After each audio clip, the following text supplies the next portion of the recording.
नमस्कार सबैजनालाई, मेरो नाम अशोक।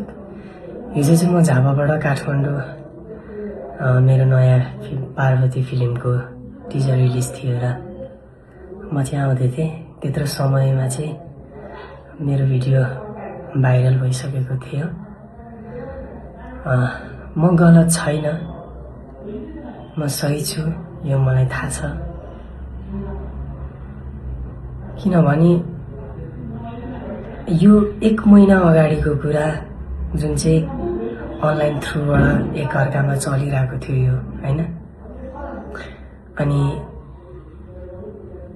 एकजनाबाट एकजना गर्दै यो भिडियो बाहिर आयो। अनि त्यति बेला कतिजनाले प्रश्न गरिरहनु भएको छ, अशोकलाई यत्रो हान्दाखेरि किन नबोलेको होला भनेर।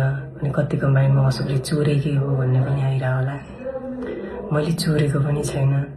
अनि अर्को कुरा, त्यो भिडियो त तपाईहरुले आधी मात्र देख्नु भएको छ, त्यहाँ त आधी मात्र खिचेको देख्नु भएको छ।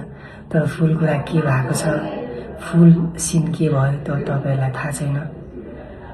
त्यति बेला चाहिँ अगाडि नै उनीहरूले भिडियो खिच्नुभन्दा अगाडि नै मलाई रोक्दिउँ भनेर चक्कुको जस्तै धम्की दिन खोजेको थियो। उनीहरूको हातमा हेलमेट थियो। उनीहरूले जेले पनि उनीहरूको ह्याबिटै त्यस्तै थियो अरे। हामीले बुझ्दाखेरि उनीहरूले त्यहाँबाट जेले पनि पहाड गर्न सक्थ्यो मलाई। उनीहरूको चक्कु बुझ्नु न तपाईहरु, आफै रोक्दिउँ भनेपछि त्यसको मिनिङ के हो? उनीहरूसँग चक्कु पनि थियो हुन सक्थ्यो त्यहाँ। अनि हेलमेटले हान्थ्यो होला। त्यति बेला म केही बोल्न सकिनँ, हैन? किनभने एक्कासी त्यो आफ्नै धुनमा भइरहेको मान्छेलाई आएर पिटेपछि त मान्छे कन्फ्युज हुन्छ नि त। यतिर त म त बचेकै छु, हैन? म भन्दा कति सिनियर हो। अनि त्यति सिनियरहरूले अब एक्कासी आएर पिट्दाखेरि के हो कुरो, हैन? बुझेको थिइनँ मैले पनि, हैन? कहानी यहाँ अर्कै छ, मलाई फसाउन गइरहेका छन् मिलेर, हैन? कहानी अर्कै छ। खासमा पैसा हामीले चोरेको होइन। पैसा चोर्ने पनि उधारो नै हो, हान्ने पनि उधारो नै हो, भिडियो बनाउने पनि उधारो नै हो। जसको पैसा चोर हो नि, त्यहाँ जुन मलाई चोर लागेको छ, पैसाको चोर, त्यो पैसा खासमा हाम्रो गाउँकै छिमेकको दाइको पैसा चोरेको थियो त्यो दुईटा कुट्नेहरूले। अनि अझै उल्टै पैसा माग्न जाँदाखेरि हेलमेटले यस्तोमा टाउको फुटाएर त्यो दाइ घरमै बसिरहेको थियो। पछि मलाई पिटेपछि मैले सोध्न गएँ त्यो दाइलाई, दाइ कुरा के हो, खासमा मलाई यसरी पिटिरहेछन् मेरो भिडियो बनाएर, के गर्न खोजेको यिनीहरूले भनेर मैले सोद्धाखेरि, दाइ म पैसा माग्न जाँदाखेरि उनीहरूले मलाई पनि यसरी पिटेर यहाँ मेरो टाउकोमा घाउ भइरहेको छ भनेर मलाई भन्नुभयो। अनि त्यसपछि मैले त्यहाँबाट कुरा बुझेँ, हैन?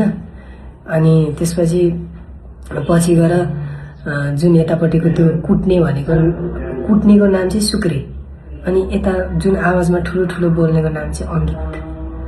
अनि यो दुईटामा चाहिँ अङ्गितलाई चाहिँ हाम्रै बसपार्कको पुलिस सरहरूले पक्रिनु भयो, अर्जुन दाइहरूले मिलेर, सबिन दाइ अर्जुन दाइहरूले मिलेर पक्रिनु भयो। अनि त्यति बेला पनि उसले एउटा त्यहाँ मिस्टेक बोल्यो क्या, त्यहाँ एउटा टपिक मिस्टेक बोल्यो, अशोक भाइसँग किन भेटेछु म भनेर भन्यो क्या त्यहाँ पुलिसहरूले पिट्दाखेरि। मैले त्यति बेलै झुट पक्रिसकेको थिएँ क्या, हैन? ऊ गलत थियो, म सही थिएँ, म किन डराउँछु? ऊ गलत थियो, उसले त्यहाँ झुट बोल्यो, म अशोक भाइसँग किन भेटेछु, नत्र ऊ लड्थ्यो नि त अशोक भाइले चोरो भनेर। मैले चोर्न कहिले पनि सिकेको छुइनँ। मैले सानैदेखि मागेरै खाएँ, हैन? मेरो अहिले पनि बेलडाइङमा जानुभयो भने मेरो हिस्ट्री भनिदिनुहुन्छ, हैन? म कसरी गाएर हिँड्थेँ, कसरी बाटोमा माग्थेँ, कहिले पनि लामो हात गरिनँ मैले हरेक इन्टरभ्यूमा पनि भनेको छु। मसँग हिँड्ने 3-4 जना मेरा भाइ बहिनीहरूलाई पनि मैले पालेर हिँडेको थिएँ। म गलत काम गर्न सक्दिनँ। तपाईहरूले मलाई विश्वास गर्नुहोस्, म हजुरहरूकै छोरा हो, तपाईहरूले नै बनाएको म बच्चा हो, हैन? तपाईहरूकै बच्चाहरू जस्तै हो म पनि। म गलत काम गरेको छुइनँ। मलाई साथ सपोर्ट दिनु होला। रियल स्टोरी चाहिँ यही नै हो, भएको यही नै थियो, हैन? अनि भोलिको दिनमा पनि मसँग प्रुफ छ। यदि मलाई केही अझै अप्ठ्यारो पर्यो भने अहिले त मैले मेरो आँसु मात्र बगाइरहेको छु। अब म जान्छु, मेरो लडाई हो हैन, मेरो मात्र हैन, सबै दर्शकको लडाई हो यो। हामीले जित्नै पर्छ यसलाई, किनभने म गलत थिएँ भने म डराउँथेँ होला, म मर्न खोज्थेँ होला, तर मैले गलत गरेको छैन, म डराउँदिनँ हैन। अनि साथै यो घटना त भइगयो हैन, अब यसको यो चल्दैछ, जानेछु। मलाई चाहिँ सबै पुलिसबाट न्याय चाहिएको छ। सबै पुलिस सरहरूले चाहिँ यसलाई चाहिँ राम्रो तरिकाले गाइड गरेर यसलाई ह्यान्डल गरिदिनु होला। अनि अर्को जानकारी चाहिँ आज म खासमा चाहिँ हाम्रो टिजर रिलिज थियो र नै म काठमाडौँ आएको थिएँ, तर यहाँ यस्तो अवस्थामा हामीलाई धेरै नै गाह्रो भयो टिजर रिलिज गर्नलाई।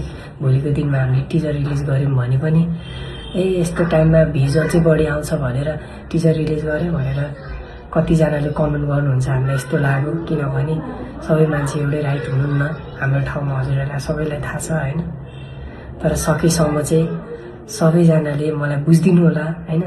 मेरो बाबा मम्मी रोइरहनु भएको छ, भाइ बहिनी रोइरहेछन्। आफै पनि हिजोदेखि मजाले सुत्न पाएको छैन, रातभरि रुँदै आउँछु। आज बिहान दिदीको मम्मीले बोलेको आवाज सुनेर मन एकदमै हट भयो, रोए पनि हैन, चित्त दुःख पनि।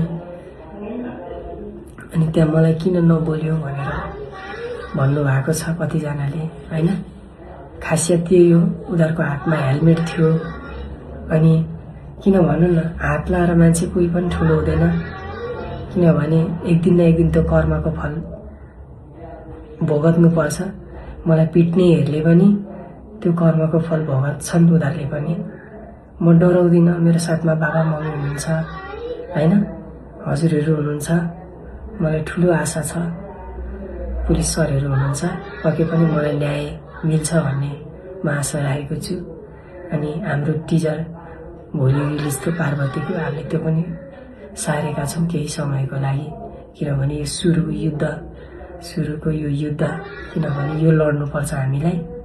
सुरुमा म यसलाई सल्भ गर्छु, त्यसपछि आउँदै गरेको पार्वती फिल्म पनि भदौ 12 गतेदेखि रिलिज हुँदैछ। असोको काम हेर्न जानु होला, कति मेहनत गरेको छ, कति दुःख गरेको छ। हस्, थ्याङ्क यू सो मच सबैजनालाई।